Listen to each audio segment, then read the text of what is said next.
ఇది కేవలం సమాచారంగా మాత్రమే భావించండి. వైద్య నిపుణులను సంప్రదించండి. ఆస్తమా అంటే ఏంది? శ్వాసనాళము ప్లస్ ఊపిరితిత్తులకు సంబంధించిన మనకు చెస్ట్ టైట్నెస్, కాఫ్, దగ్గు ఇది కూడా ప్రిడామినెంట్. ఏ అంశాలు ట్రిగర్ చేస్తాయి సార్ ఆస్తమాకి రావడానికి ఒక మనిషి? చాలాసార్లు మల్టీ ఫ్యాక్టోరియల్ డిసీజ్ ఇది. అందుకని వ్యాధిని బాగా కట్టడి చేసి నార్మల్ లైఫ్ లీడ్ చేయడానికి మనకు కాజెస్లా కొంతమందిలో జెనెటిక్ కాజెస్, కొంతమందిలో మన ఇండియన్ కండిషన్స్కి సంబంధించి ప్రజలు ఈ ఆస్తమా బారిన ఎందుకు పడుతున్నారు? ఇప్పుడు నేను మీకు చెప్పినట్టు ఈ ట్రిగర్ ఫ్యాక్టర్స్లో కారు ఏసీ వలన కూడా ఏమైనా ఇబ్బంది ఉంటుంది సార్? కార్ ఏసీ మనము సంవత్సరంకి ఒకసారి, ఎప్పుడు కారు ఎక్కగానే వేడిగా ఉందనిపిస్తే ఏసీ. ఇది ఆస్తమా జెనెటిక్ సార్? జెనెటిక్లో వాళ్ళ వంశంలో ఉన్న వాళ్ళకు ఉంటే వస్తుందా? జెనెటిక్ ఉంటుంది. ఇప్పుడు పేరెంట్స్ ఒక్కరికి ఉంటే 50% ఛాన్స్, ఇద్దరు పేరెంట్స్కి ఉంటే చైల్డ్కి వచ్చారు.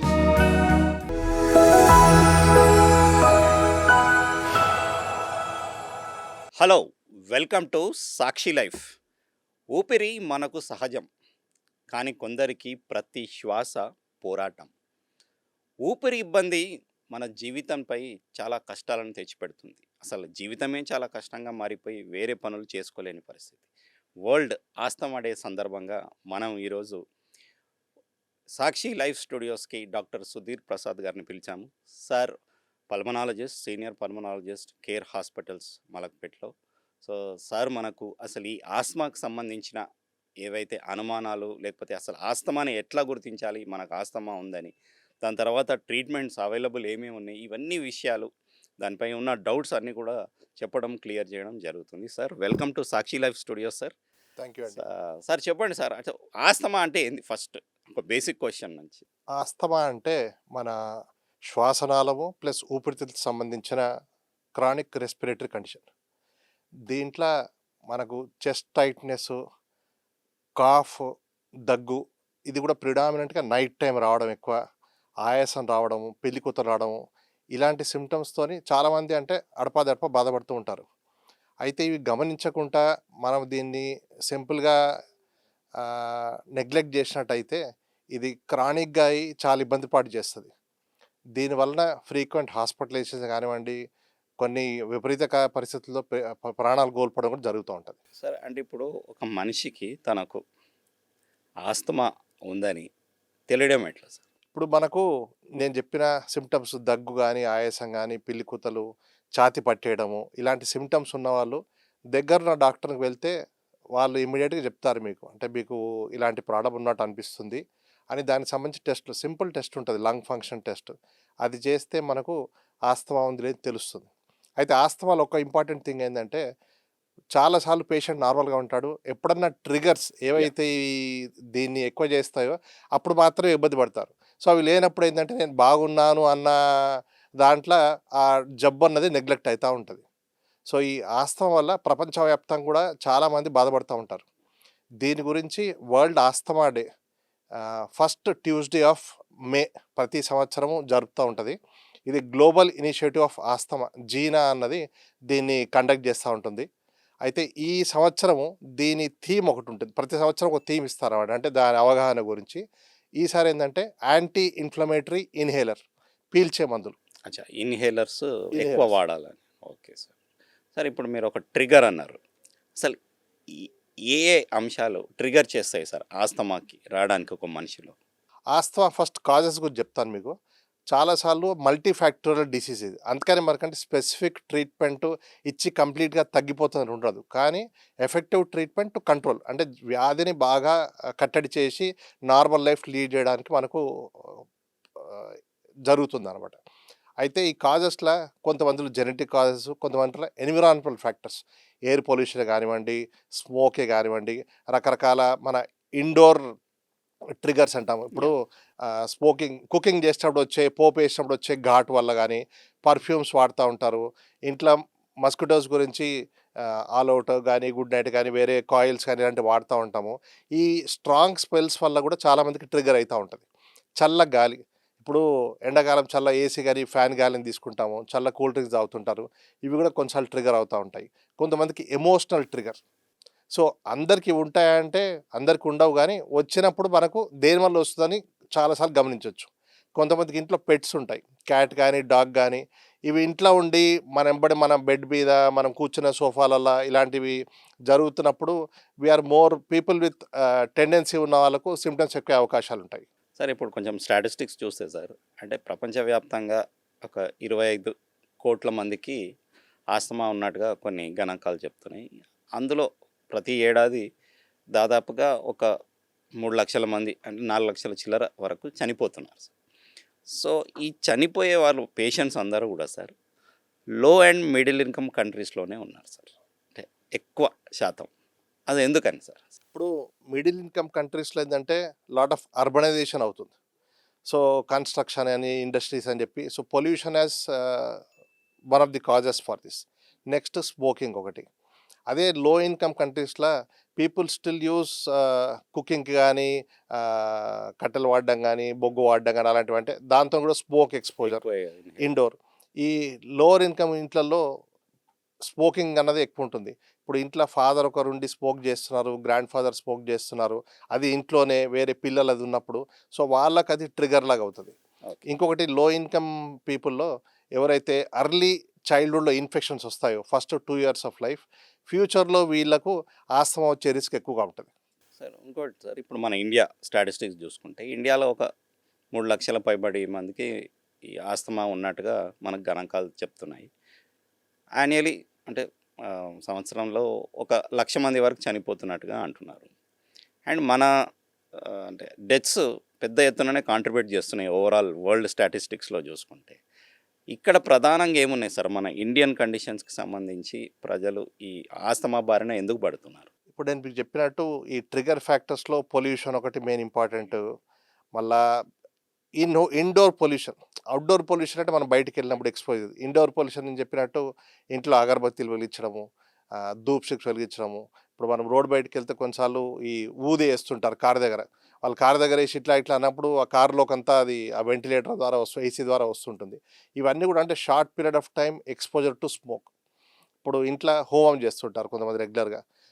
అప్పుడు 10-20 మంది కూర్చుంటారు, అందులో ఒకరిద్దరికి మాత్రమే దాని ఎఫెక్ట్ అవుతుంది.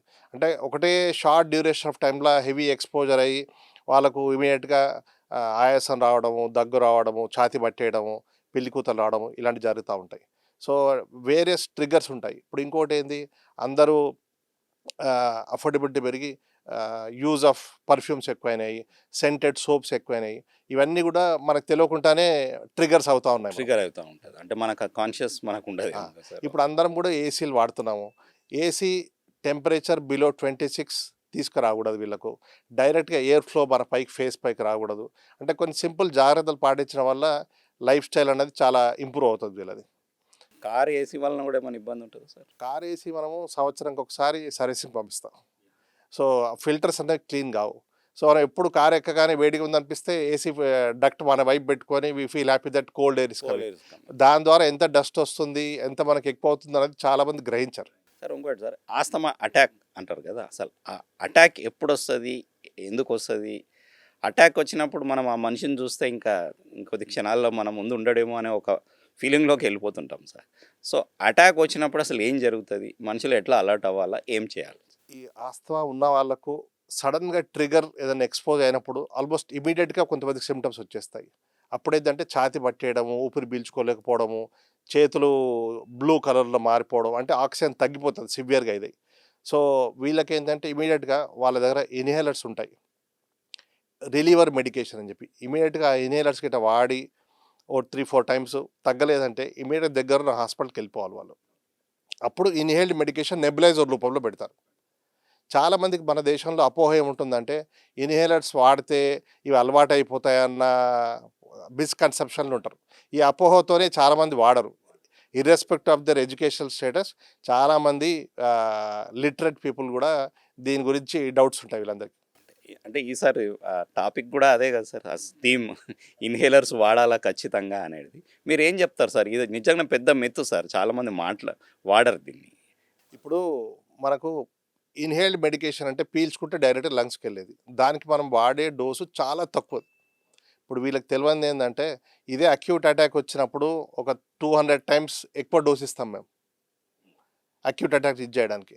అసలు అక్యూట్ అటాక్ రాకుండా వాడడానికి వాళ్ళ సివియారిటీ బట్టి పీల్చే మందులో 0.2 ఎంజీ, 0.1 ఎంజీ అంటే ఆ మందు అసలు negligible amount of medication. Because it directly goes to the airways, శ్వాసనాళాలకు వెళ్తుంది కాబట్టి ఇమీడియట్గా రిలీఫ్ వస్తుంది, కంట్రోల్ అవుతుంది. ఇప్పుడు మనకు ఇన్హేల్డ్ మెడికేషన్లో 2 రకాల మెడికేషన్స్ ఉంటాయి. ఒకటి రిలీవర్స్. రిలీవర్ అంటే మనం తీసుకోగానే ఇమీడియట్గా నెక్స్ట్ 6 to 10 మినిట్స్లో మీకు కంప్లీట్ రిలీఫ్ వచ్చేస్తుంది. కానీ దీని యాక్షన్ మాత్రము మీకు 4 to 6 అవర్స్ మాత్రమే ఉంటుంది. అయితే ఆస్తమా పేషెంట్స్లో ఎయిర్వేస్లో ఇన్ఫ్లమేషన్ ఉంటుంది. ఈ ఇన్ఫ్లమేషన్కి కంట్రోలర్స్ వాడాలి. ఈ కంట్రోలర్ ఏంటి అంటే స్టిరాయిడ్ ఇన్హేల్డ్ స్టిరాయిడ్. ఈ ఇన్హేల్డ్ స్టిరాయిడ్ డోసు మనం కంట్రోల్ చేయడానికి వాడేది చాలా తక్కువ డోసు. దీన్ని రెగ్యులర్గా వాడితే అసలు మీకు ఎక్సర్బేషన్ అంటే అటాక్ రాకుండా కాపాడుతుంది. సరే, అంటే ఇంకొక మిత్ అని చెప్పుకోవచ్చు. ఓన్లీ చిన్నపిల్లలనే ఆస్తమా వస్తుంది, చిన్నప్పుడే వస్తుంది, అయినాక అది అట్లా అట్లా పెరుగుతుంది, సడన్గా పెద్దగా అయినాక రాదు, ఇట్లాంటి కొన్ని మిత్స్ ఉన్నాయి సార్. దాని గురించి ఏం చెప్తారు సార్? అంటే ట్రెడిషనల్గా 30-40 ఇయర్స్ బ్యాక్ మనం ఆస్తమా గురించి ఇది చేస్తే 40 ఇయర్స్ తర్వాత ఆస్తమా రాదు అని అనేవాళ్ళు టెక్స్ట్ బుక్స్లో ఒకప్పుడు.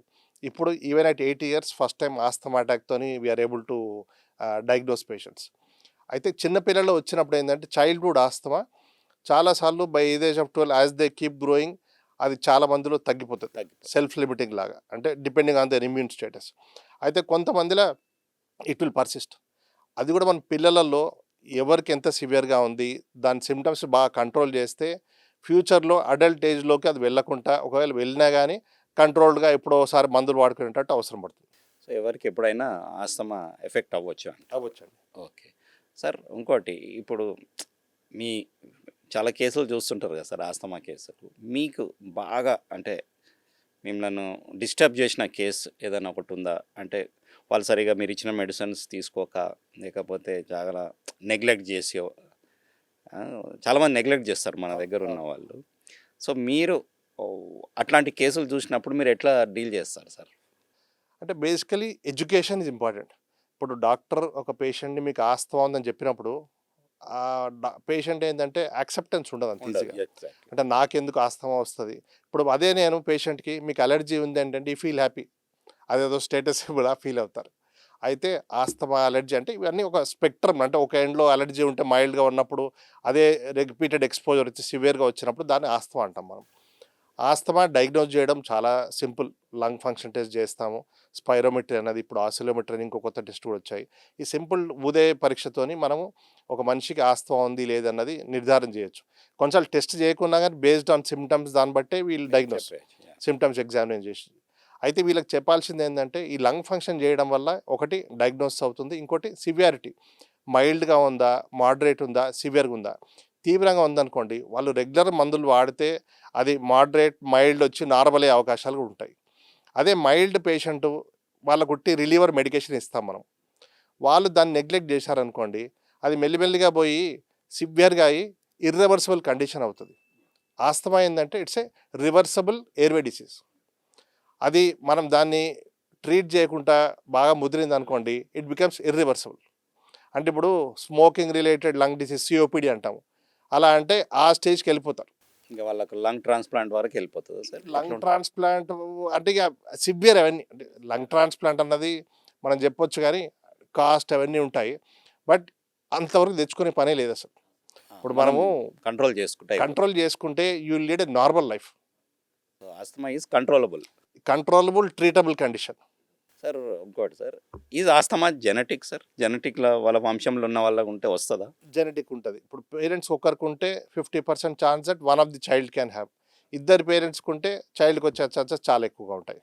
అంటే వాళ్ళు ముందు నుంచే కొంచెం కేర్ తీసుకుంటే ఇట్స్ ఓకేనా, లేకపోతే ఆ ట్రిగర్ అయినప్పుడే వస్తే బెటర్ అంటారు? ఇప్పుడు జెనెటిక్గా వచ్చినా కానీ మనకు అర్లీ చైల్డ్హుడ్లో వీళ్ళకి ఇన్ఫెక్షన్స్, ఈ సిమ్టమ్స్ ఆఫ్ దగ్గు, జలుబు, ఆయాసం అన్నది ఫ్రీక్వెంట్గా వస్తుంటాయి. దాన్ని మంచిగా కంట్రోల్ చేస్తే ఎఫెక్టివ్గా మనకు అడల్ట్హుడ్లోకి రాకుండా కాపాడొచ్చు దాన్ని.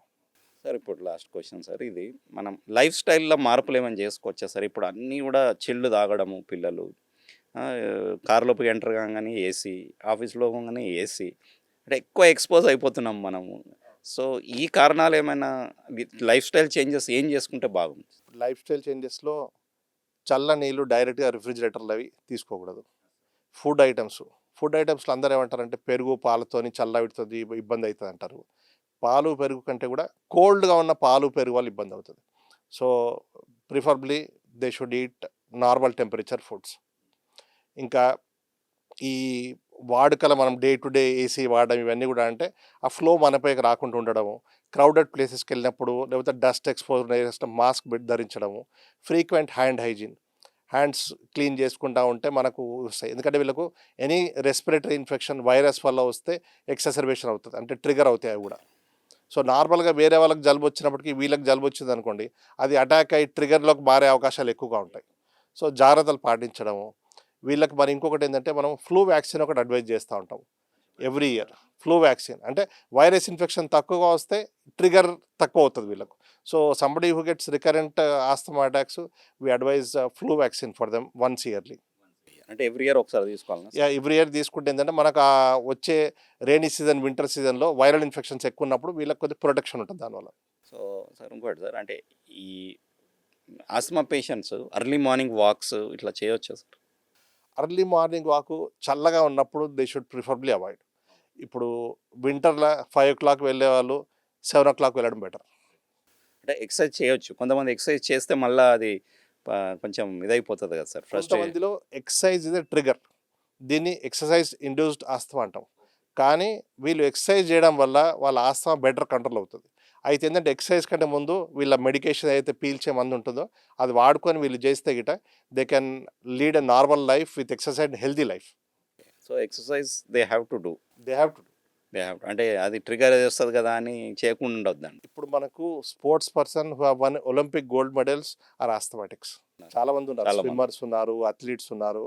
సో వీళ్ళందరూ కూడా మనకు బ్యాడ్మింటన్ ప్లేయర్స్ ఉన్నారు.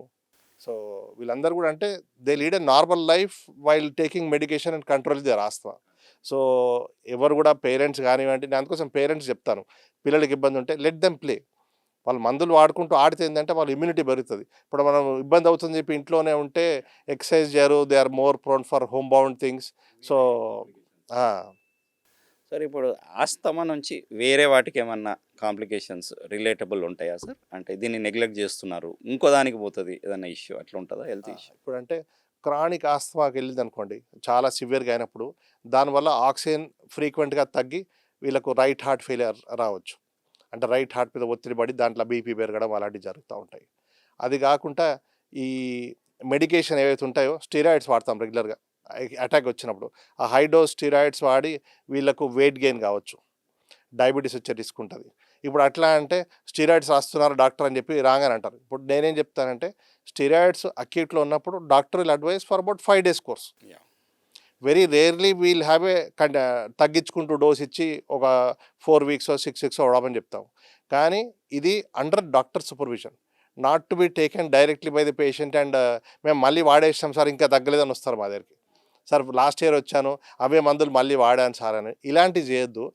నార్మల్గా ఉన్నప్పుడు కూడా డాక్టర్ని సంప్రదించి మీ లంగ్ ఫంక్షన్ అది అసెస్ చేసుకొని దాన్ని నార్మల్గా కంట్రోల్ చేసుకుంటే మీకు అసలు అక్యూట్ అటాక్ రాకుండా ఈ హై డోస్ మందులు వాడే అవసరం పడకుండా వీళ్ళ ఆస్తమాని వీళ్ళు కంట్రోల్ చేసుకోవచ్చు.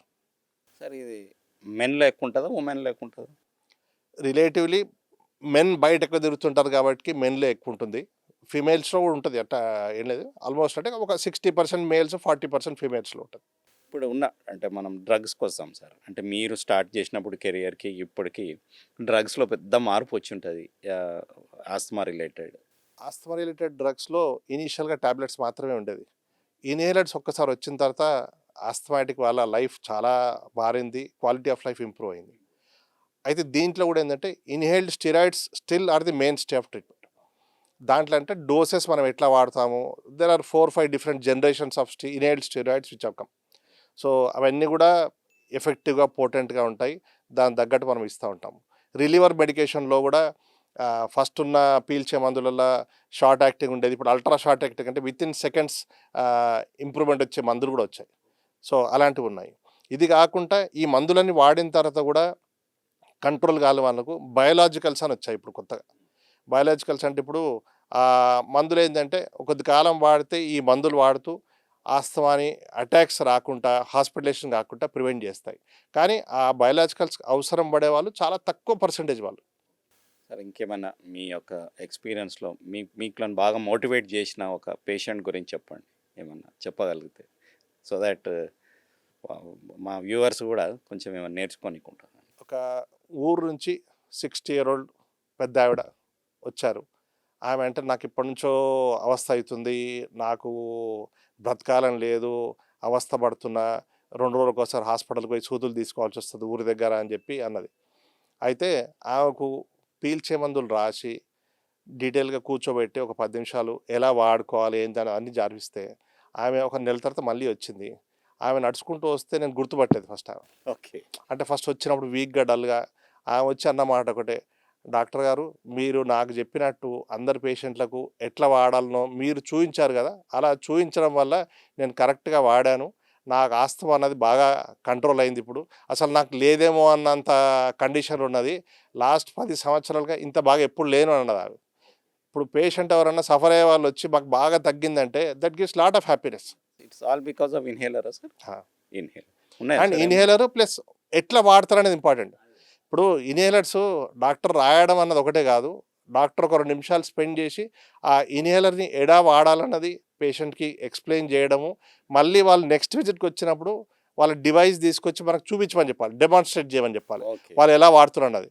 ఇప్పుడు చాలామంది ఏంటంటే నేను బాగానే వాడుతున్నాను అంటారు, బట్ అసలు వాళ్ళు వాడే విధానాలు చూస్తే ఓ 100 విధానాలు ఉంటాయి నాన్ కరెక్ట్. అవన్నీ కరెక్ట్గా వాడాలి చాలా కొంతమందే ఉంటారు. It all depends on how I'm writing my inhalers and advising them, demonstrating to them. ఉందా సార్? తెచ్చారా ఏమన్నా ఇన్హేలర్? లేవండి. ఓకే, ఉంటే చూపిస్తుంటే.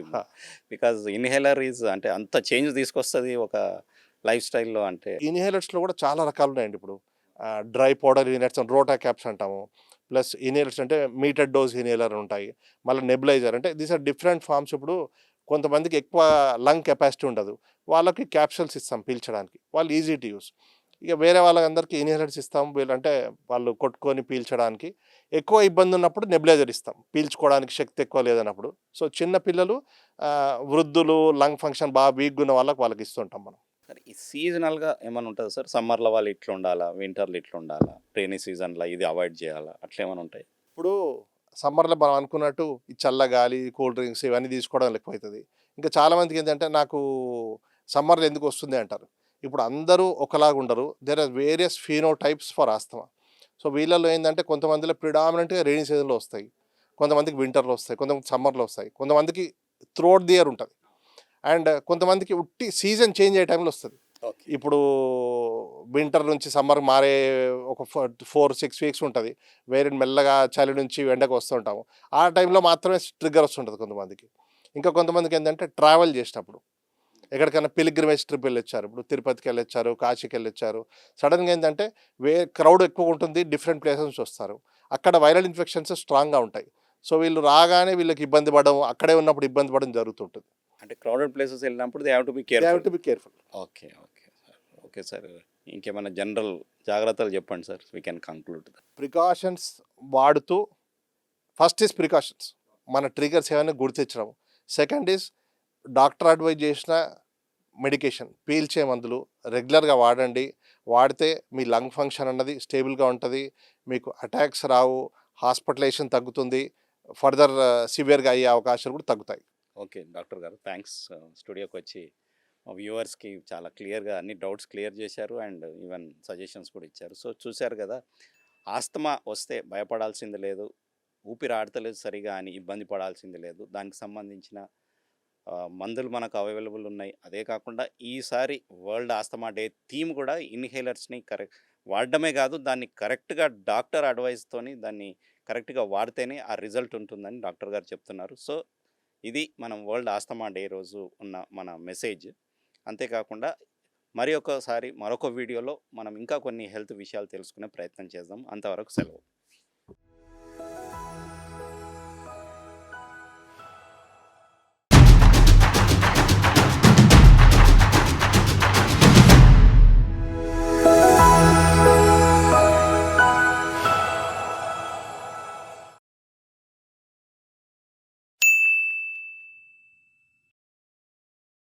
సాక్షి టీవీ ప్రసారాలను నిలిపివేయటం చట్టరీత్యా నేరం.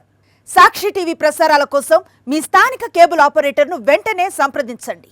DTHలో ఇంటర్నెట్లో కూడా సాక్షి టీవీ ప్రసారాలను వీక్షించవచ్చు.